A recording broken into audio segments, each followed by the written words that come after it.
Okay, so I fucked up. Technical difficulties. I accidentally just erased this whole part, but I can just go through it.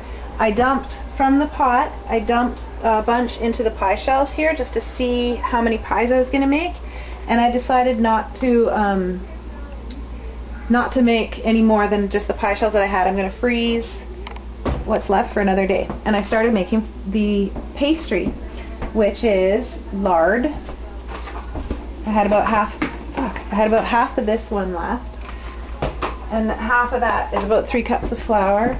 And you can buy stuff to make the tops instead, and it's just $3-4 I think. It's kind of expensive, but the only stuff that I found to make tops out of, I don't know why they don't sell tops to go with these little bitches, it's puff pastry. It's totally easy to work with though. You just thaw it, unroll it, cut it out, and you're good to go.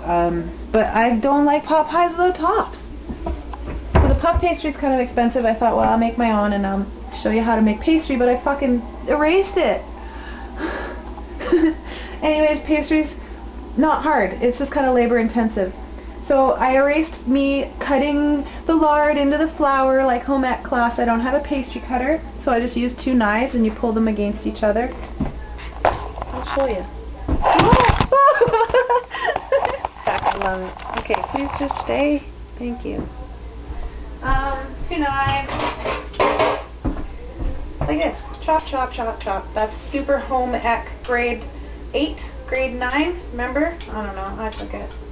So, cut it in there, and they say you're supposed to make it into an oatmeal-like texture. It never ever looks like that to me.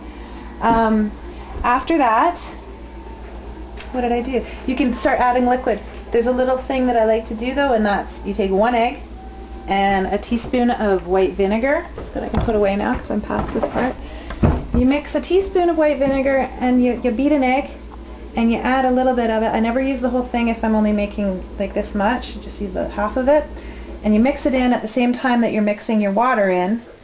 And you hardly add any at all. This whole part erased. I was showing you, but oh, whatever. So I was using my spatula and mixing and squishing.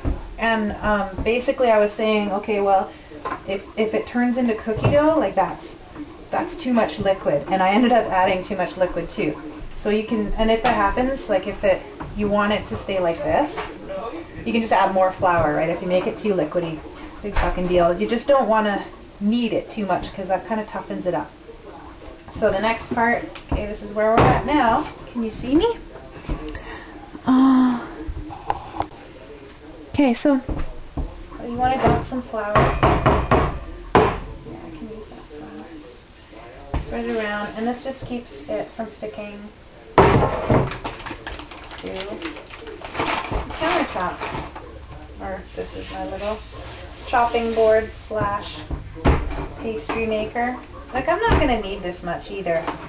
And you can freeze pastry as well, which is cool because it is a bit labor intensive. So if you do make a ton of it, you can ball it up. Like, I can pull these apart and make, well, there's one top for later and here's another top for later. And you can, just keep it.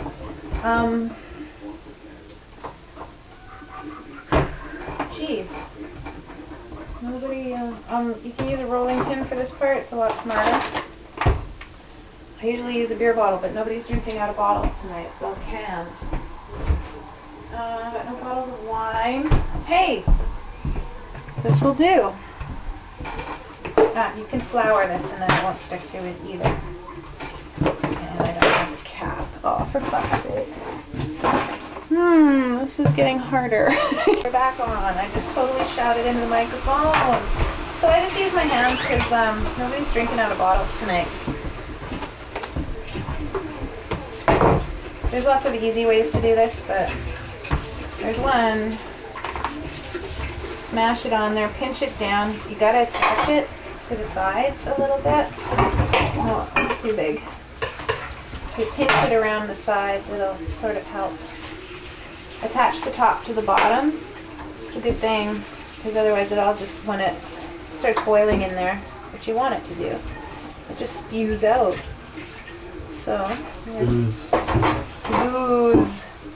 And, keep the spare bits, add them to the ball of flour you got going on in the bowl.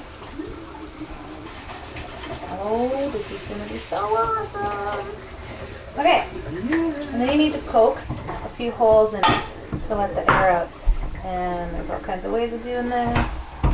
In the past, my pastry's been nice and dry, and I've actually spelled out words, which is really fun.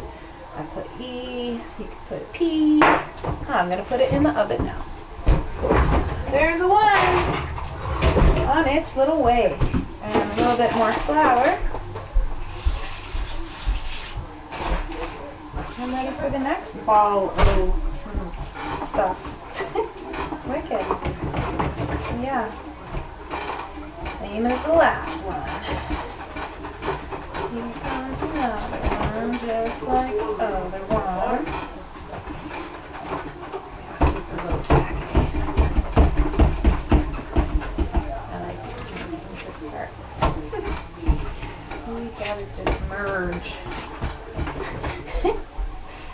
Why am I hurrying? I'm hurrying. I think I'm going to run out of time again. Okay. Sticky on top. Yeah. There we go. All about even thickness. And got a little chopper. Chop, chop. Chop, chop, chop. You like my apron? I got it just for you. It's the perfect apron. It's exactly what I was thinking of when I said I was going to get an apron. Okay. Let's put this thing, get this stuff together. Pull it off the board. Put it on the pie. Okay, so those pies are both in there now, cooking away at 350. Oh yeah, I missed that part too now. 350, I turned it on just before I started making the pastry.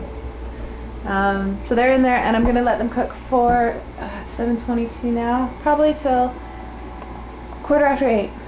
45 minutes, maybe longer, till they're brown on top.